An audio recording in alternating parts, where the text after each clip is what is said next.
জয় কৃষ্ণকালী মায়ের জয়, জয় সোনা মায়ের জয়। আপনারা দেখছেন কৃষ্ণকালী মায়ের মন্দিরে প্রচুর ভক্ত এসেছেন।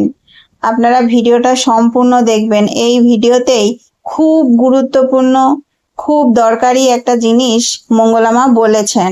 সেটি কি, সেটি যদি জানতে চান অবশ্যই ভিডিওটা সম্পূর্ণ দেখবেন। ওই স্কিপ করে টেনে টেনে চলে যাই সেটা কিন্তু করবেন না, তখন জানতে পারবেন না। তখন আপনারাই বলবেন কই ভিডিওতে তো দেখলাম, কিছু তো নেই।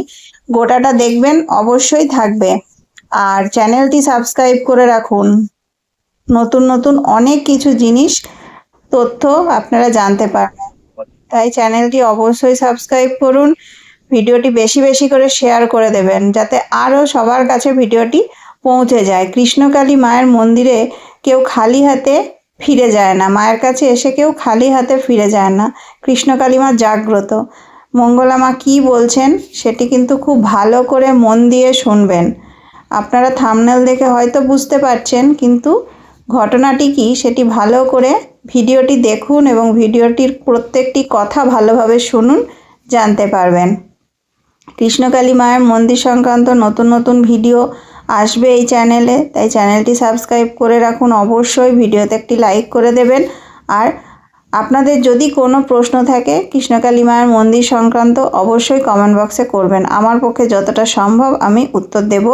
কমেন্টে কিন্তু লিখবেন জয় কৃষ্ণকালী মায়ের জয়, জয় সোনা মায়ের জয়।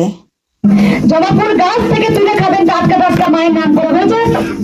আরেকটা কথা বলি, মায়ের মন্দিরের জন্য কেউ যদি সিমেন্ট দান করতে চান তার নামটা অবশ্যই লিখাবেন, আমি নাম লিখে নেব। ভিডিও বন্ধ করবে তো, আমার কথাটা মন দিয়ে শোনো। আর সকল যারা কাঁচা খেতে পারবেন না, কোনো পালন নেই, চিবিয়ে খেয়ে যান। অন্তর যা চাইবে তাই সেবা করুন, কোনো আমিষ নিরামিষে পালন নেই। আমার কথাগুলো মন দিয়ে পয়েন্ট টু পয়েন্ট করে নিন। 2 নম্বর হচ্ছে যারা কাঁচা খেতে পারেন না, ফুটিয়ে খাবেন 1 কাপ জলে। যেমন চা খান তেমন করে ফুটাবেন, ছেঁকে ফুলটা তুলে দেবেন, লিকার চায়ের মতো করে যাবে, খেয়ে নেবেন। নুন টুন কিচ্ছু দেওয়া দরকার নেই, শুধু প্লেন, নুন দেবেন না, ঠিক আছে? আরেকটা কথা বলি, ওদিকে চলে যায় মায়ের ফটোর কথা বলি, একটা শুনুন। মায়ের চরণ থেকে যারা খেতে পারবে বলবেন মায়ের মন্দিরের জন্য। আমরা দেখছেন নারী রাজমণি আছে অর্থের বল, আমার আছে ভক্তের বল। ওখানে প্রচুর শাড়ি নামিয়েছিলাম, যারা মাকে মানসিক করে শাড়ি দেন, মা দেখতে পাচ্ছে যে আমাকে শাড়ি দিয়েছে। তাই শাড়ি আপনারা নিতে পারেন, ভক্তি করে। মায়ের শাড়িতে অনেক মাহাত্ম আছে, অনেক রোগ জ্বালা কোনো কিছু ধরা থাকলে কেটে যায়।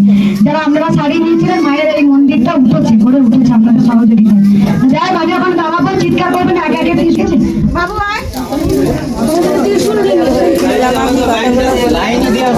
আপনারা শুনলেন জবা ফুল খাওয়ার নিয়ম, কিন্তু উনি বলে দিলেন এই নিয়মে আপনারা জবা ফুল খাবেন, অবশ্যই মায়ের কৃপা লাভ করবেন। কৃষ্ণকালী মা কাউকে খালি হাতে ফেরান না। আপনারা ভিডিওতে দেখুন প্রচুর মানুষ এসেছেন, সবাই যে কাছে পিঠে থেকে এসেছেন সেটা নয়, প্রচুর মানুষ এসেছেন দূর দূরান্ত থেকে, অনেকে আগের দিন আসেন। জয় কৃষ্ণকালী মা।